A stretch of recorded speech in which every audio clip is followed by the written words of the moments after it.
Hello and welcome to your Empowered Astrology Forecast with yours truly, Sarah McCallum, the Cosmic Finder. And this is for the week of July the 17th, 2023. So this week we have a lot of shifts on the horizon. We will have a new moon in Cancer at the beginning of the week. And at the end of the week, the sun will shift out of Cancer and into Leo.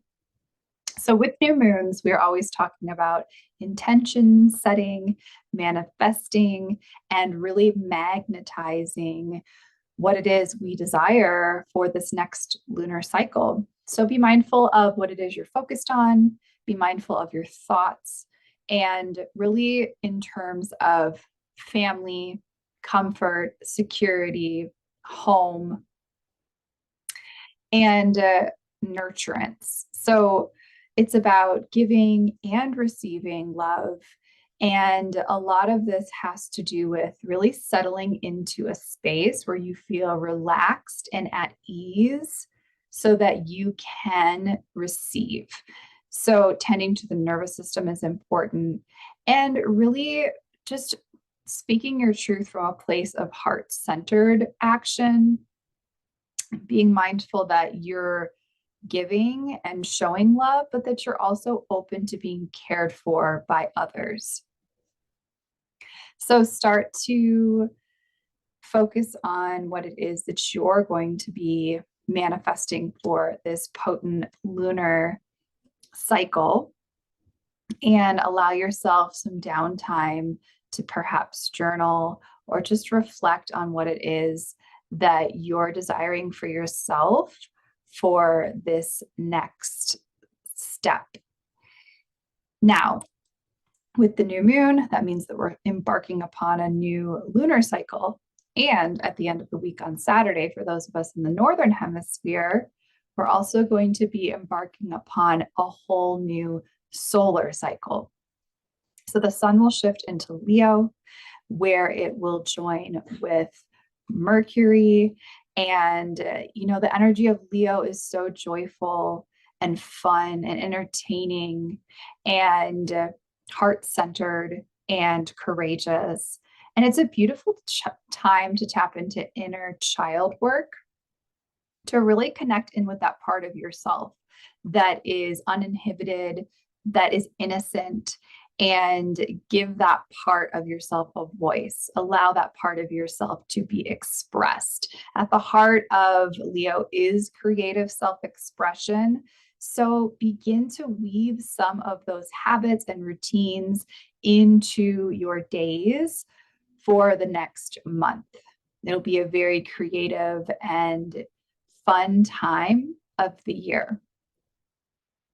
Now, some of the aspects that we will be experiencing this week also involve the sun, which is interesting because the sun rules Leo. So it's almost like a little bit of a precursor to this Leo solar energy that we will all be collectively experiencing beginning at the end of the week.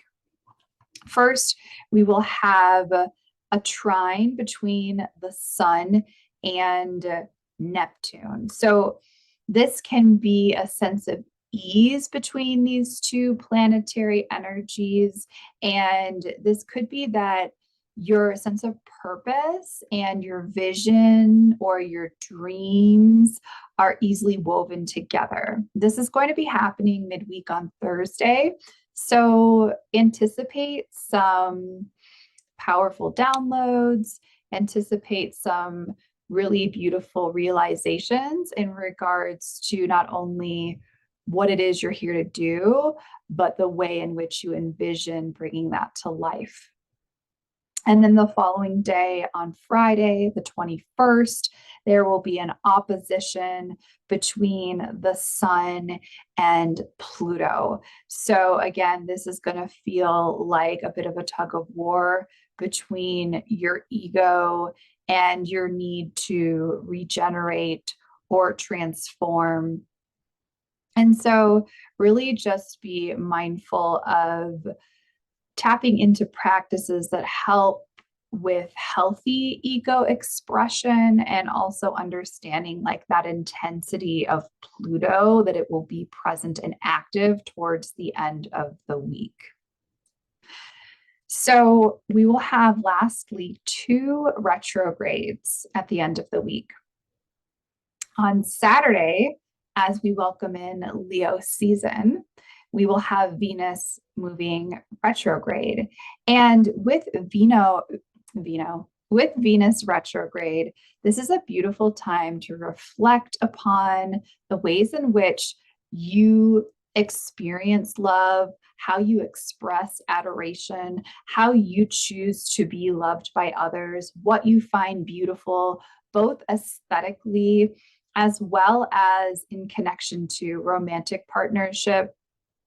And, really carving out the time to just be present with the juiciness of sensuality and what that means to you, and whether or not you feel like you're filling your cup when it comes to luscious, juicy, sensual, pleasurable activity.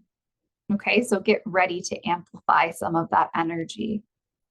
Then on Sunday, we will have Chiron moving retrograde, the asteroid that we all refer to as the wounded healer, and understanding that this can allow us the space and the time to reflect upon how it is we experience our own wounding, and whether or not we're even at all connected to those spaces within ourselves that are wounded, and how it is we move forward in like trying to heal. Like, what does our healing process look like? And could that be more easeful? Could that be more graceful? Could that be more effective? So this is a great time to reflect upon some of those ideas and topics. And I think this is a beautiful segue into the card that came through for us all for this week from the Moonology Oracle card deck by Yasmin Boland. And the card that came through is the Balsamic Moon card, which states a time for healing. And it's really a call for us all to slow down, to be present to our own healing process, to take that step by step, to not try and spiritually bypass our healing, to understand that it takes time, that healing is a journey. And as we are open to receiving nudges from spirit, from source, from our divine team around our healing process, from our body even, we are better able to then move forward in the ways that we desire in terms of, allowing our gifts and services out into the world in order to hold space for others to heal. And so don't rush through this week. Don't rush through the pockets of time that are calling out to you to settle into some healing, to settle into yourself in your own spaces. Really slow down and try to enjoy those moments where you are present to your own healing process, and understand that that is just going to magnify your potential to attract abundance and to achieve the life of your dreams. That's all I have for you this week. I hope you have a beautiful new moon in Cancer and a wonderful beginning to this juicy Leo season. And I will be on to chat with you again soon.